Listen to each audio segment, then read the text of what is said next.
10টায় ঢাকায় এসে পৌঁছবেন আমেরিকার সেনাবাহিনীর এশিয়া প্যাসিফিক অঞ্চলের সেকেন্ড ইন কমান্ডার। আমেরিকার এত বড় মাপের সেনা অফিসার ঢাকায় আসার পিছনে কারণ হলো, হঠাৎ করে কেন আমেরিকার সেনাপ্রধানের উচ্চ কর্মকর্তা বাংলাদেশে আসলেন, এমন প্রশ্ন অনেকের মাঝেই। তো বন্ধুরা, হঠাৎ করে কেন আমেরিকার সেনাপ্রধানের উচ্চ কর্মকর্তা বাংলাদেশে আসলেন, এইবার এই বিষয় নিয়ে আমরা পর্যালোচনা এবং তদন্ত করে বেশ কয়েকটি খুবই গুরুত্বপূর্ণ তথ্য এবং ভিডিও ফুটেজ পাই, যা আজকের ভিডিওতে সেগুলোই এক এক করে ধারাবাহিক তুলে ধরা হবে। যদিও আজকের ভিডিওটা কিছুটা লং হতে পারে, তবে আজকের ভিডিওতে জানতে পারবেন বাংলাদেশ সেনাপ্রধান ও আমেরিকার সেনাপ্রধানের উচ্চ কর্মকর্তাকে নিয়ে এমন কিছু অজানা গোপন তথ্য, যা জানলে আপনিও ইতিমধ্যে অবাক হতে বাধ্য। সেই সাথে আরো জানতে পারবেন বর্তমান বাংলাদেশের রাজনীতির প্রেক্ষাপট আসলে কোন দিকে যাচ্ছে। বন্ধুরা, চলুন ভিডিওতে আজকে আর বেশি কথা বাড়াবো না, সরাসরি আজকে আমরা চলে যাব মূল ভিডিওতে।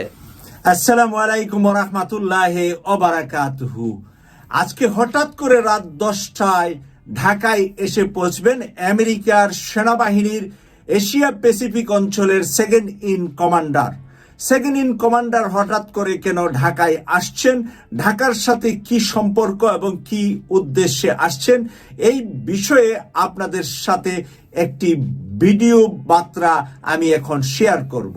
তো সেখানে আমরা দেখতে পেয়েছি যে এই মুহূর্তে আমেরিকার এত বড় মাপের সেনা অফিসার ঢাকায় আসার পিছনে কারণ হলো মায়ানমার এবং সেইখান থেকে কয়েকটি রাজ্য নতুন করে তৈরি হওয়া, একটি নতুন রাষ্ট্র আরাকান রাষ্ট্র তৈরি হওয়া নিয়ে যে জল্পনা আর কল্পনা চলছে। এবং ডক্টর মোহাম্মদ ইউনূস চায়না যাওয়ার 36 ঘন্টা আগে তিনি ঢাকায় আসছেন, কারণ চায়নার সাথেও এখানে যোগসাজ রয়েছে। একটা কথাই আছে যে আমার টার্গেট আর আপনার টার্গেট যদি মিলে যা, তখন আপনি আমার কিছু কিছু জায়গায় দ্বিমত থাকলেও আমরা সেই টার্গেটকে ফিল আপ করার জন্য একমত হয়ে যাই। বা এভাবে আমরা বলে থাকি যে আমার দুশ্মন আর আপনার দুশ্মন যদি একই ব্যক্তি হয়, তখন আমার আপনার ভিতরে যে ছোট দুশ্মনী আছে সেটা ভুলে গিয়ে আমরা বড় দুশ্মনকে হটানোর জন্য চেষ্টা করে থাকি। তাই বাংলাদেশের স্বার্থ, চায়নার স্বার্থ, আমেরিকার স্বার্থ এক হয়ে যাচ্ছে। মায়ানমার রাখাইন রাজ্যে এখানে আরাকান মুসলিম দেশ গঠনের ভিতরে, তার পরপরই যেটা হবে ভারতের 7 সিস্টারের মধ্যে মণিপুরে একটি খ্রিস্টান দেশ হবে, যেখানে খ্রিস্টান ধর্মের মানুষই সবচাইতে বেশি। এবং মণিপুরের সরকারকে বাতিল করে দিয়ে, পার্লামেন্ট মণিপুরের ভেঙ্গে দিয়ে কেন্দ্রীয় সরকার সেটা এখন পরিচালনা করছে। মণিপুরের অবস্থা আমরা ইতিমধ্যে জেনেছি যে মণিপুরের কিছু অংশ আবার চায়না দখল করেও নিয়েছে। তাই সেই কারণে সেই দৃষ্টিভঙ্গিতে ভারতের উপরে এবং মায়ানমারের উপরে বড় মাপের হস্তক্ষেপ করা হবে আমেরিকা, চায়না এবং বাংলাদেশের ডক্টর মোহাম্মদ ইউনূসের মাধ্যমে। আর সেই কারণেই ইউনূসের এবারের চায়না সফরে উৎকণ্ঠায় আছে ভারত। ভারত সবচেয়ে ভয়ে আছে যে এই চায়না সফরের ভিতরে ভারত খান হওয়ার সম্ভাবনা নিয়ে ডক্টর মোহাম্মদ ইউনূস চায়না যাচ্ছেন। আর এই চায়নাকে ফিরানোর জন্য বাংলাদেশে বিভিন্ন ধরনের গুজব, বিভিন্ন ধরনের বিষয় নিয়ে এখন ছড়ানোর চেষ্টা করছে, যেই গুজবগুলা শুনলে আমি, আপনি, আমরা সবাই এটাকে বাস্তব বলে মনে করে নিচ্ছি এবং মনে করছি। প্রিয় দর্শক, এখানে সবচেয়ে বড় খেলাটা খেলবেন ডক্টর মোহাম্মদ ইউনূস। আগামী এই 26 তারিখ, মাত্র 36 ঘন্টা পরে উনি চায়না যাবেন এবং চায়নায় থেকে উনি 29 তারিখে ফেরত আসবেন। তাই এই সময়টার ভিতরে, এই 3 দিনের ওনার চায়না সফরে আসা যাওয়া মিলে এই 4 দিনের ভিতরে উনি চায়নার সাথে বাংলাদেশ এমন শক্তিশালী পর্যায়ে নিয়ে যাচ্ছেন যেটা ভারতের কাটা হচ্ছে বাংলাদেশ। এই কারণেই ভারত থেকে, ভারতীয় মিডিয়া থেকে, আনন্দবাজার পত্রিকা কলকাতা থেকে বিভিন্নভাবে বাংলাদেশ নিয়ে, বাংলাদেশের সেনাবাহিনীর ভিতরে, বাংলাদেশের রাজনৈতিক দলগুলোর ভিতরে, বাংলাদেশের প্রশাসনের ভিতরে বিভিন্ন ধরনের গুজবের মাধ্যমে আমাদেরকে মাঠে নামিয়ে একটা হট্টগোল তৈরি করে ডক্টর মোহাম্মদ ইউনূস যাতে চায়না যেতে না পারে সেই চেষ্টাটা ডে আর নাইট তারা করে যাচ্ছে, কিন্তু তারপরেও কোনো সাকসেসের মুখ ভারত দেখছে না। তাই আমি একটু আপনাদের সাথে অডিওটা একটু শেয়ার করছি, তারপরে আমি এই বিশ্লেষণটা শেষ করব। রাখাইন রাজ্যের সীমান্তে সামরিক উত্তেজনা ক্রমশ বৃদ্ধি পাচ্ছে, আর আগামী দিনে আরাকান আর্মি একটি বড় সামরিক অভিযান শুরু করতে পারে বলেও ধারণা করা হচ্ছে। ঠিক এই পরিস্থিতির মধ্যেই যুক্তরাষ্ট্রের প্যাসিফিক কমান্ডের deputy commanding general lieutenant general Joel vowel ঢাকায় আসছেন তার দলের সঙ্গে। দক্ষিণ এশিয়ার সামরিক নিরাপত্তা নিয়ে তিনি বাংলাদেশ সেনাবাহিনীর শীর্ষ কর্মকর্তাদের সঙ্গে গুরুত্বপূর্ণ আলোচনা করবেন বলে জানা যায়। লেফটেন্যান্ট জেনারেল ভাওয়েল আফগানিস্তান ও ইরাকে এমন একজন যুদ্ধের মাঠের অভিজ্ঞ ব্যক্তি ঢাকায় আসছেন আজ রাত 10টায়, এবং তিনি বাংলাদেশ সেনাবাহিনীর সাথে পরামর্শ করবেন মায়ানমারকে নিয়ে।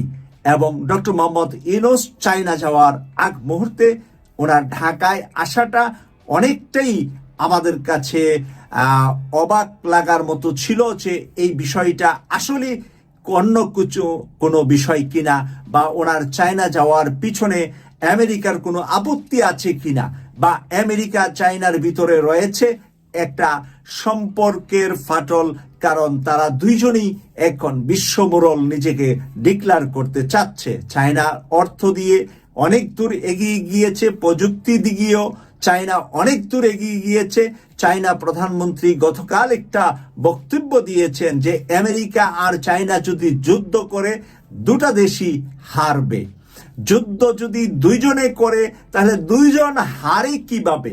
একটা এত বেশি যে ডিপ্লোমেসিক কথা উনি বলেছেন যে এটা আমেরিকার জন্য ক্ষতি হবে, চায়নার জন্য ক্ষতি হবে, কারণ পৃথিবীর প্রযুক্তি, পৃথিবীর শক্তি, পৃথিবীর অর্থ এই দুই মুরুলের কাছে এখন পৃথিবী নেতৃত্বে আছে।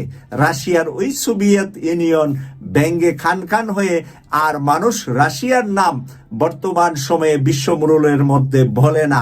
তাই এই চায়না এবং আমেরিকা বাংলাদেশের প্রেক্ষাপটে, বাংলাদেশের বিষয়ে আর মায়ানমার বিষয়ে দুজনের ইন্টারেস্ট অনেক বেশি আছে।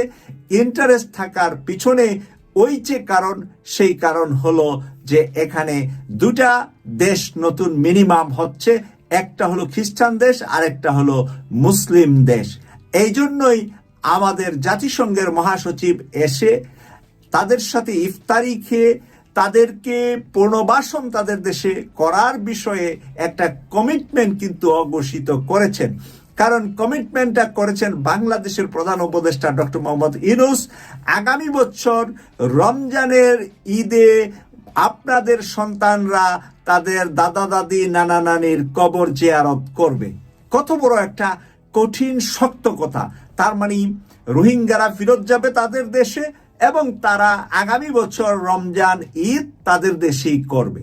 তাহলে কত বেশি কনফিডেন্স নিয়ে ডক্টর মোহাম্মদ ইউনূস এই কথাটা বলেছে। আর এরই সাথে আজকে মানে আমেরিকা প্যাসিফিকের সেকেন্ড ইন কমান্ডার যে সেনাবাহিনীর আমেরিকার রয়েছে, তিনি আসছেন, এবং সেই আশাটার ভিতরে কিন্তু এই ডক্টর মোহাম্মদ ইউনূসের লাস্ট সেই রোহিঙ্গাদের সামনে বক্তব্যের সাথে কিন্তু অনেক মিল এখানে পাওয়া যাচ্ছে। তাই আমরা আশা করছি যে বাংলাদেশের সহযোগিতায় আরাকান একটি সুন্দর রাষ্ট্র গঠন হবে, এবং বাংলাদেশের সেনাবাহিনী, বাংলাদেশের নৌবাহিনী, বিমান বাহিনী এখানে সর্বাত্মক চেষ্টা করবে। বিহাইন্ডে এখানে আমেরিকার সেনাবাহিনী, আমেরিকার এয়ারফোর্স, নৌবাহিনী সব ধরনের সহযোগিতা বাংলাদেশ পাবে। আর চায়না সেদিক দা সাপোর্ট দিচ্ছে, কারণ চায়নাও চাচ্ছে যে মণিপুর সহ আরো কিছু দেশ রাষ্ট্র পূর্ব ভারত থেকে ছুটে যাক, এবং আমাদের বাংলাদেশের সাথে যদি চায়নার সুসম্পর্ক হয়, তাদের সেভেন সিস্টারকে আলাদা করে দিয়ে কিছু কিছু অঞ্চল চায়না দখল করবে, এটা চায়নার টার্গেট। আর কিছু কিছু অঞ্চল দখল না করলেও তাদেরকে নতুন রাষ্ট্র হিসাবে ঘোষণা দিয়ে তাদেরকে পাশে রাখবে, চায়নার পাশে রাখবে বাংলাদেশের, মাঝখানে থাকবে এই দেশগুলা। প্রিয় দর্শক, আশা করি আমরা আশার আলো নিয়ে 2000 ছাত্র জনতার রক্তের দাগ শুকানোর আগেই আওয়ামী লীগকে রাজনীতিতে ফেরাতে এবং আগামী নির্বাচনে অংশগ্রহণ করাতে উঠে পড়ে লেগেছে কিছু সমন্বয়ক এবং সরকারের উপদেষ্টাদের একাংশ। তবে ক্লিন ইমেজের আওয়ামী নেতাদের নিয়ে তৈরি রিফাইন্ড আওয়ামী নয়, এবার আসছে বিদ্রোহী আওয়ামী লীগ, অর্থাৎ শেখ হাসিনা ও তার পরিবারের সদস্যদের বাদ দিয়ে রেভেল তথা বিদ্রোহী আওয়ামী লীগ গঠন করানোর পক্ষে মত দিয়েছে কিছু ছাত্রনেতা। মোট কথা, এদেশে নীতি নির্ধারকদের একাংশ চাচ্ছে যে কোনো মূল্যে আওয়ামী লীগকে পুনর্বাসিত করা, যেটাকে শহীদদের রক্তের সাথে বেইমানি বলে মনে করছেন অনেকেই। বিদ্রোহী আওয়ামী লীগ বিষয়টি আসলে কি, এর নেতৃত্বে থাকছে কারা, চলুন বিস্তারিত জেনে নেওয়া যাক। ছাত্র জনতার অভ্যুত্থানে ক্ষমতাচ্যুত আওয়ামী লীগ আগামী নির্বাচনে অংশ নিতে পারবে কিনা তা নিয়ে রাজনীতির অন্দরমহলে চলছে টানাপোড়েন। সংশ্লিষ্টদের সঙ্গে আলাপ করে আওয়ামী লীগ নিয়ে দুটি বিকল্প ভাবনার কথা জানা গেছে। একটি পক্ষ চায় শেখ হাসিনা ও তার পরিবারের সবাইকে বাদ দিয়ে রেভেল তথা বিদ্রোহী আওয়ামী লীগ গঠন করানো। আরেকটি বিকল্প হল শেখ হাসিনার সম্মতিতে তার পরিবর্তে স্বচ্ছ ভাবমূর্তির নেতাদের নেতৃত্বে রিফাইন্ড আওয়ামী লীগকে ভোটে রাখা। রাজনৈতিক সূত্রগুলো জানিয়েছে, আন্তর্জাতিক সম্প্রদায় সরকারকে অংশগ্রহণমূলক নির্বাচনের পরামর্শ দিয়েছে। এ চাওয়া পূরণে শেখ হাসিনা বিরোধী নেতাদের আওয়ামী লীগকে নির্বাচনের সুযোগ দেওয়া যায় কিনা এ ভাবনা রয়েছে অন্তর্বর্তী সরকারের একাংশের মধ্যে। তবে এ সুযোগ পেতে হাসিনা বিরোধী আওয়ামী লীগের অন্যান্য নেতাদের জুলাই গণহত্যা, 3টি বিতর্কিত নির্বাচন, গুম খুন, ব্যাংক লুট, টাকা পাচারের জন্য প্রকাশ্যে ক্ষমা চাইতে হবে। এই প্রক্রিয়াকে রিকনসিলিয়েশন বলতে চাচ্ছেন কেউ কেউ। একজন উপদেষ্টা সহ অভ্যুত্থানে নেতৃত্ব দেওয়া ছাত্রদের কয়েকজনের এতে সায় ছিল। তবে দেশের মানুষের একটাই মত, হাসিনা বিরোধী বলে কোনো কথা নেই। যারা এখন নিজেদেরকে হাসিনা বিরোধী বলে জাহির করছে তারা ভেতরে ভেতরে সবাই হাসিনার দোসর। তাই ক্ষমা চাক আর না চাক, কোনো মতেই বিদ্রোহী আওয়ামী লীগকে নির্বাচনে ফিরতে দেওয়া হবে না। দিলে সেটি হবে ছাত্রদের রক্তের সাথে বেইমানি। জাতীয় নাগরিক পার্টির 2 মুখ্য সংগঠক হাসনাত আবদুল্লাহ ও সার্জিস আলমের ফেসবুক পোস্টে গত 3 দিনে আওয়ামী লীগ নিয়ে বিদ্রোহী আওয়ামী লীগ ভাবনাটি সামনে আসে। হাসিনা বিরোধী আওয়ামী নেতাদের নিয়ে নতুন আওয়ামী লীগ গঠনের চিন্তাকে বিদ্রোহী আওয়ামী লীগ বলছেন ছাত্রনেতারা। এদিকে সোমবার রিফাইন্ড আওয়ামী লীগ এবং সেনাবাহিনীর বিষয়ে ছাত্রনেতা হাসনাত আবদুল্লাহর ফেসবুক পোস্টের সম্পর্কে নেত্র নিউজ সেনাবাহিনীর বক্তব্য পেয়েছে দাবি করে প্রতিবেদন করেছে।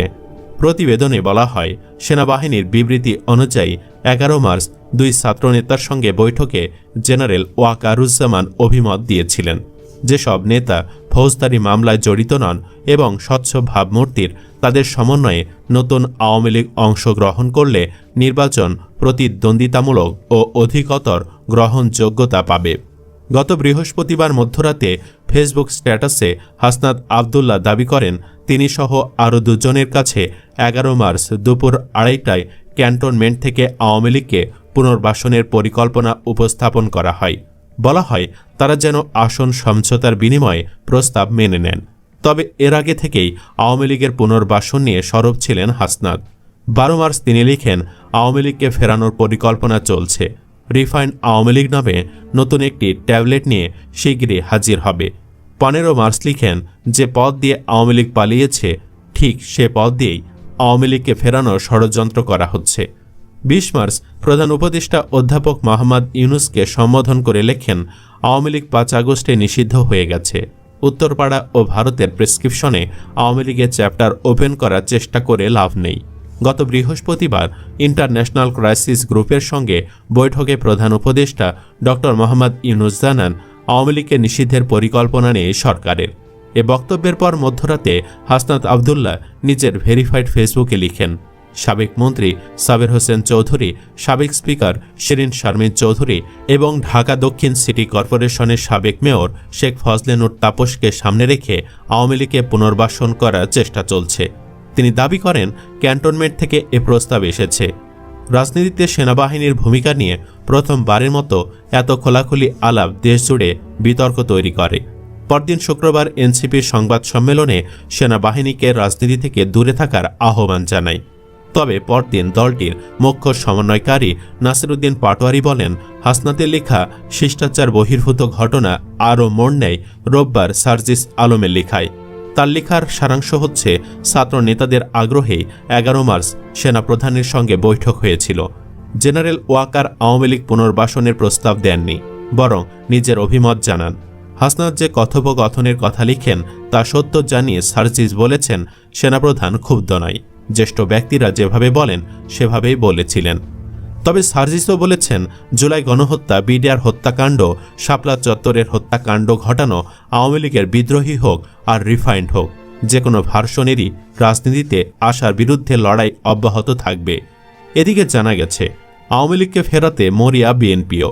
মাথামোটা রুহুল কবির বলছেন, যারা ছাত্র হত্যা করেনি, যারা অর্থ লোপাট করেনি, শত স্বচ্ছ ভাবমূর্তির, তারা নেতৃত্বে এলে আওয়ামী লীগ কেন রাজনীতি করতে পারবে না?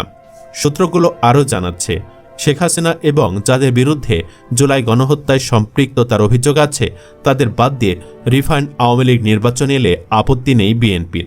দ্রুত নির্বাচন চাওয়া বিএনপির নেতারা আওয়ামী লীগকে নির্বাচন করতে দেওয়া না দেওয়ার এই বিতর্ককে সন্দেহের চোখে দেখছেন। নির্বাচনের জন্য পাগলা কুত্তার মতো আচরণ করা বিএনপি এই দ্বন্দ্বকে নির্বাচন বিলম্বিত করার ষড়যন্ত্র বলে সন্দেহ করছেন।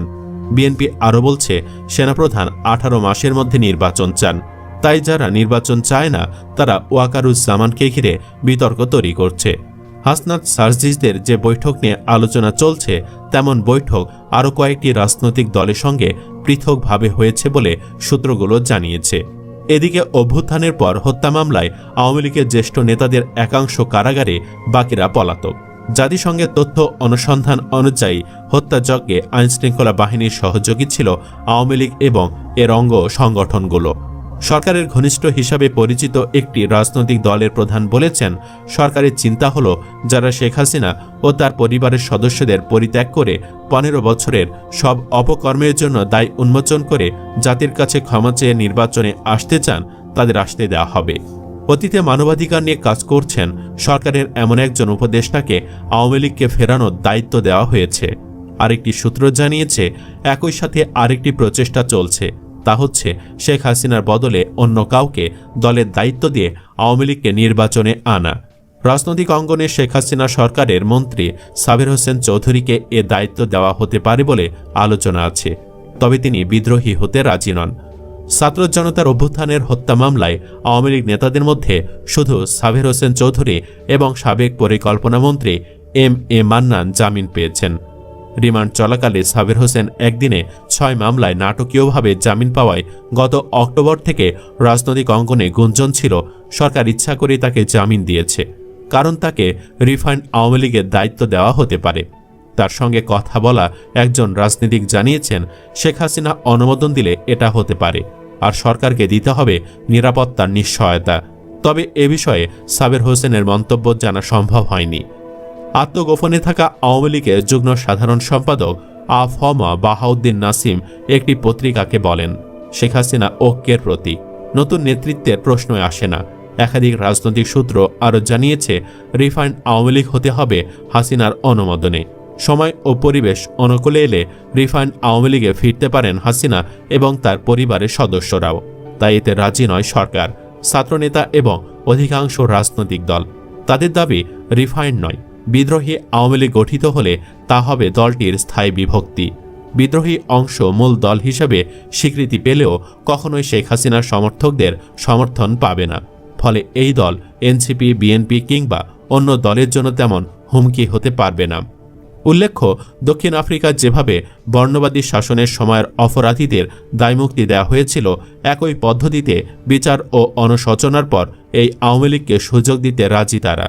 দর্শক, রিফাইন্ড বা বিদ্রোহী আওয়ামী লীগ টার্ম দুটোকে আপনি কি সমর্থন করেন? কমেন্ট বক্সে ইয়েস বা নো লিখে জানিয়ে। আব্দুল হান্নান মাসুদকে মারা হয়েছে নোয়াখালীতে। তিনি একটি সমাবেশ করছিলেন আগে থেকেই ঘোষণা দিয়েছিলেন যে সেখানে গিয়ে তিনি সমাবেশ করবেন, চাঁদাবাজদের বিরুদ্ধে সমাবেশের ডাক দিয়েছিলেন তিনি। সেই সমাবেশটা বেশ কিছু ছাত্র জনতা জড়ো হয়েছিল, বেশ কিছু মানে বিশাল কিছু না, হয়তো 500-1000 ছাত্র জনতার ভিড় হয়েছিল। সেই আয়োজনের মধ্যেই কে বা কারা তাদেরকে আক্রমণ করে এবং ব্যাপক মারধর করে। একজন গুরুতর আহত হওয়ার ছবিও আমরা দেখেছি রক্তাক্ত অবস্থায়। আব্দুল হান্নান মাসুদকেও মারধর করা হয়েছে, তার কপাল ফুলে গেছে, অনেক বেশি ফুলে গেছে, কপালের ডান পাশটা কেটেও গেছে। তারপরে ব্যান্ডেজ পরে রাতে আবার তাকে একটা জায়গায় বসে হাততালি দিয়ে দিয়ে স্লোগান দিতেও দেখা গেছে। তার মানে হাসপাতালে তাকে ভর্তি হতে হয়নি। এই অবস্থা যখন অনেকে হাসপাতালে গিয়েছেন, বলা হচ্ছে যে 10-15 জনের বেশি আহত হয়েছেন। আব্দুল হান্নান মাসুদ তার ভেরিফাইড ফেসবুক পেজে এই ব্যাপারে একটা স্ট্যাটাস দিয়েছেন। সেই স্ট্যাটাসে তিনি দাবি করেছেন যে বিএনপি এই হামলা করেছে।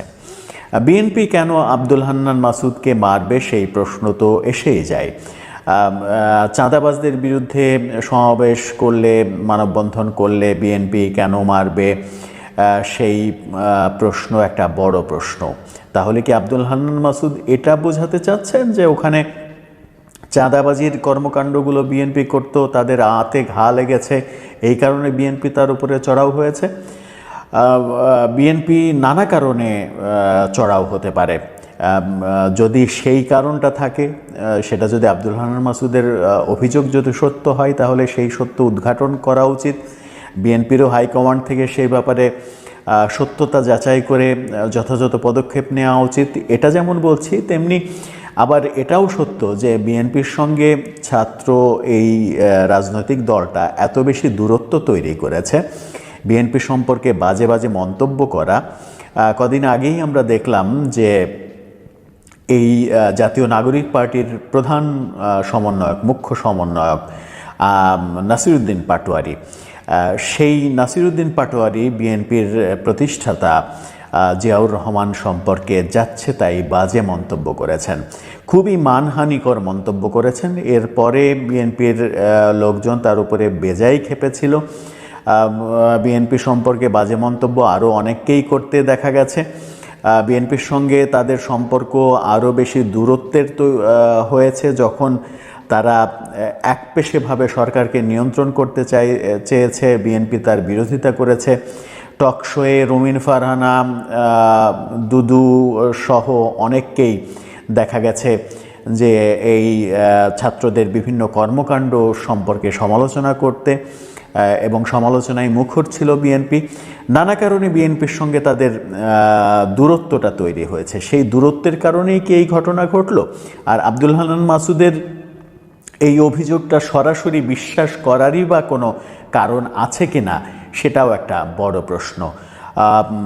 নাকি এমন ঘটনা ঘটলো যে তাদের মধ্যেই বিভিন্ন জায়গায় যেখানে যখন দেখা যাচ্ছে যে তাদের মধ্যেই বিভেদটা চরমে, তারা নানা রকমের বিভেদের মধ্যে রয়েছে। কদিন আগেই তাদের আহ্বায়ক নাহিদ ইসলাম বরিশালে গিয়ে তার সামনেই মারামারি হয়েছে, তাকে কোনো রকমে পুলিশ উদ্ধার করে ঢাকায় পাঠিয়ে দিয়েছে। এরকম ঘটনা কিন্তু বহু জায়গায় দেখেছি। আজকে গতকালকে সার্জিস আলম পঞ্চগড়ে সফর করেছেন, 100 গাড়ি নিয়ে শোডাউন করেছেন, বিমানে গেছেন, কিন্তু তিনি লোক জমায়েত করতে পারেননি। অর্থাৎ সেখানেও একটা বিভাজনের কারণে লোক জমায়েত করতে পারেননি, শুধুমাত্র 100 গাড়ি দেখিয়েছেন, এরকম অভিযোগও রয়েছে।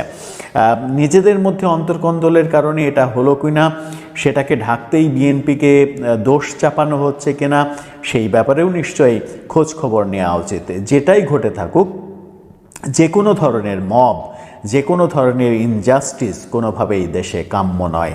যে মবতন্ত্র তারা এতদিন চালিয়েছে, সেই মবতন্ত্রের কবলে তারাই এখন পড়ছে। সারা দেশেই বিভিন্ন জায়গা থেকে ছাত্র সমন্বয়কদের গ্রেপ্তারের কথা আসছে, তারা আক্রান্ত হচ্ছেন সেই খবর আসছে, নানা খবরই আসছে। খবরগুলো তলিয়ে দেখা উচিত, সরকারও নিশ্চয়ই এই ব্যাপারে সচেতন হবে।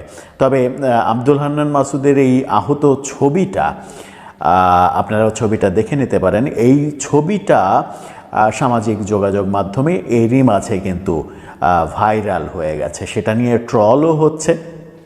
যারা তার বিরোধী পক্ষ তারা সেটাকে নিয়ে নানাভাবে ট্রলও করছেন, সেই দৃশ্যও আমরা দেখেছি। এই কথা যখন বলছি তখন ভারতের পররাষ্ট্রমন্ত্রী, যাকে বিদেশমন্ত্রী বলা হয়, সেই প্রসঙ্গে একটু আসি, যে ভিডিওর সবথেকে আকর্ষণীয় অংশই বোধহয় এটা হবে। ভারতের বিদেশমন্ত্রী পার্লামেন্টে, সরাসরি পার্লামেন্টে এবার শেখ হাসিনা এবং শেখ হাসিনা সরকার নিয়ে মন্তব্য করলেন। ভারতের মতো এত বড় একটা রাষ্ট্রের বিদেশমন্ত্রী যখন এরকম মন্তব্য করেন তখন অনেক প্রশ্নই আসতে পারে। অনেক প্রশ্ন আনা নিশ্চয়ই আমার কাজ না। আমার কাজ ব্যাপারটাকে উপস্থাপন করা, আপনাদের সামনে বিশ্লেষণ করা, এই তো সেটিই করতে পারে।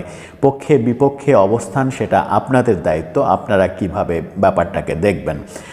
ভারতের বিদেশমন্ত্রী তাদের পার্লামেন্টে সরাসরি বললেন, শেখ হাসিনাকে সহিংসভাবে উৎখাত করা হয়েছে। অর্থাৎ শেখ হাসিনাকে উৎখাত করা হয়েছে এবং সেই উৎখাত করতে সহিংসতার আশ্রয় নেওয়া হয়েছে।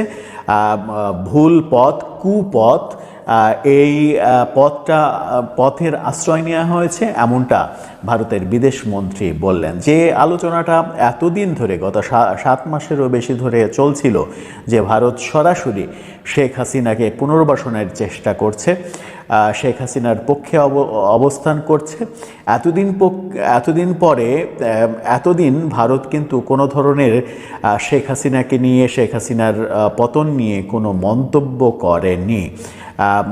আকারে ইঙ্গিতে অনেক কথা বলেছে, কিন্তু কোনো গুরুত্বপূর্ণ ব্যক্তি ভারতের সরকারের, তারা সরাসরি শেখ হাসিনার ব্যাপারে কোনো মন্তব্য করেননি। যে মন্তব্যটা এবার তিনি করলেন, জয়শঙ্কর ভারতের বিদেশমন্ত্রী, তিনি সরাসরি পার্লামেন্টে, তাও যেন তেন জায়গায় নয়, তার পার্লামেন্টেই তিনি কোনো একটা পর্যায়ে বললেন যে শেখ হাসিনাকে সহিংসভাবে উৎখাত করা হয়েছে। তার মানে শেখ হাসিনার উৎখাত এবং পরবর্তীতে ডক্টর ইউনূস সরকারের ক্ষমতা নেওয়াটাকে ভারত কোনোভাবেই অ্যাকসেপ্ট করছে না। এই অ্যাকসেপ্ট না করাটা কোন দিকে যাবে সেটা সময়ই হয়তো বলে দেবে। এই কারণেই অনেক দিন থেকে নানা রকমের কথা শোনা যাচ্ছিল যে ভারত এক ধরনের শেখ হাসিনার পক্ষে দুতিয়ালি করছে, আমেরিকার সঙ্গে সংযোগে শেখ হাসিনার পক্ষে অবস্থান করে শেখ হাসিনাকে আবার পুনর্বাসনের চেষ্টা করছে।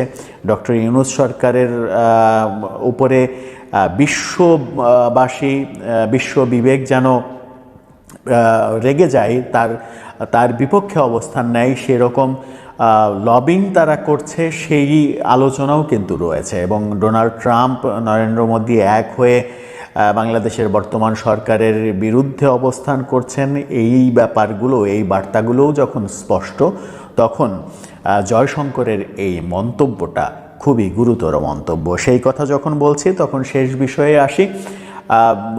গণ অধিকার পরিষদের সভাপতি নুরুল হক নূরের বিরুদ্ধে এবার বৈষম্য বিরোধী ছাত্র আন্দোলন থেকে মামলা করা হলো।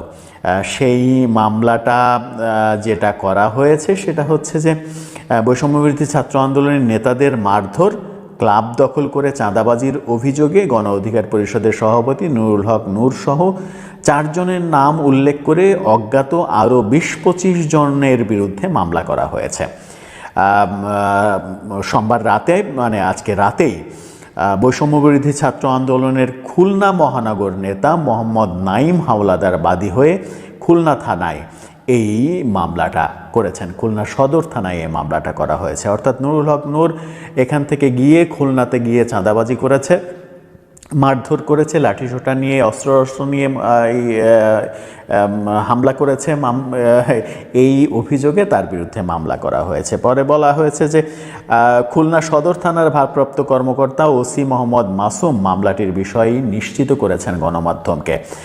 মামলায় অভিযুক্তরা হলেন গণ অধিকার পরিষদের কেন্দ্রীয় সভাপতি নুরুল হক নূর, খুলনা মহানগর শাখার সাধারণ সম্পাদক এস.কে. রাশেদ, স্থানীয় নেতা মোহাম্মদ জনি ও যুব অধিকার পরিষদের খুলনা মহানগর শাখার নেতা তাইজুল ইসলাম। এছাড়া ২০-২৫ জনকে অজ্ঞাতনামা আসামি করা হয়েছে। মামলার এজাহারে বলা হয়েছে, বিবাদীরা স্থানীয় পঞ্চবিথি ক্লাব অবৈধভাবে দখল করে চাঁদাবাজি, অসামাজিক কর্মকাণ্ড চালাতেন। স্থানীয়দের অভিযোগের প্রেক্ষিতে গত 18 মার্চ রাত 9:30টায় বাদী ও তার সংগঠনের কয়েকজন সদস্য অভিযুক্তদের অবৈধ কার্যকলাপের বিরুদ্ধে অবস্থান নেন। এতে আরও বলা হয়েছে, এ সময় নুরুল হক নূর মোবাইল ফোনে নির্দেশনা দিলে অন্য আসামিরা রড, দা, বাঁশের লাঠি ও কুড়াল নিয়ে হামলা চালান। হামলায় বাদীসহ আরও কয়েকজন আহত হন এবং পরে খুলনা মেডিকেল কলেজ হাসপাতালে তাদের চিকিৎসা দেয়া হয়। কদিন থেকেই আমরা দেখছিলাম নুরুল হক নূর এই জাতীয় নাগরিক পার্টির নেতাদের বিরুদ্ধে বেশ সোচ্চার কথাবার্তা বলছেন। তারই জের হিসেবে এই মামলাটি করা হলো কি না সেটা গুরুত্বপূর্ণ আলোচনা, সেটা সামনেই প্রকাশ পাবে। এখন পর্যন্ত নুরুল হক নূরের কোনো বক্তব্য পাওয়া যায়নি। তবে ব্যাপারটি খুবই ইন্টারেস্টিং যে এই যে নিজেদের মধ্যে এতদিন বলা হচ্ছিল বৈষম্য বিরোধী আন্দোলনের সময় সবাই এক, আওয়ামী লীগ বাদ দিয়ে সবাই একাট্টা হয়ে সব কিছু করেছে, কিন্তু এখন দেখা যাচ্ছে যে জাতীয় নাগরিক পার্টির ছাত্রদের সঙ্গে বৈষম্য, গণ অধিকার পরিষদের বিরোধ, বিএনপির সঙ্গে বিরোধ, কখনো সরকার থেকে জামাতের বিরুদ্ধে কথা বলা হচ্ছে, কখনো জাতীয় নাগরিক পার্টির নেতা জামাতের বিরুদ্ধে কথা বলছেন, কখনো কেউ হেফাজতের বিরুদ্ধে কথা বলছে। নিজেরা নিজেদের মধ্যে নিজেদের বিরুদ্ধে কথা বলার যে ব্যাপার, সেই কথা বলার ব্যাপার থেকে এবার মামলা মোকদ্দমায় চলে গেল। এই ব্যাপারটা বৈষম্য বিরোধী আন্দোলনকে আরও বেশি প্রশ্নবিদ্ধ করবে কিনা কিংবা ব্যর্থ করে দেবে কিনা সেই আলোচনা কিন্তু। ধন্যবাদ প্রিয় দর্শকবৃন্দ, আমাদের ফুল ভিডিওটি দেখার জন্য আপনাকে জানাই অসংখ্য ধন্যবাদ। তো বন্ধুরা, বর্তমান বাংলাদেশের সবথেকে হাইলাইট এবং ভাইরাল এবং ট্রেন্ডিং যে বিষয়টা, বাংলাদেশ সেনাপ্রধান ওয়াকারুজ্জামান, এইদিকে আবার আমেরিকা থেকে সেনাপ্রধান এবং সেনাপ্রধানের উচ্চ কর্মকর্তা বাংলাদেশে এসেছে। এইবার এই বিষয় নিয়ে আপনাদের কী মন্তব্য অবশ্যই কমেন্ট বক্সে কমেন্ট করতে ভুলবেন না। আর হ্যাঁ, এমন নিত্য নতুন আপডেট খবর সবার আগে পেতে চাইলে এখনই আমাদের এই পিচ্চি সাকিব ইউটিউব চ্যানেলটি সাবস্ক্রাইব করুন। ধন্যবাদ।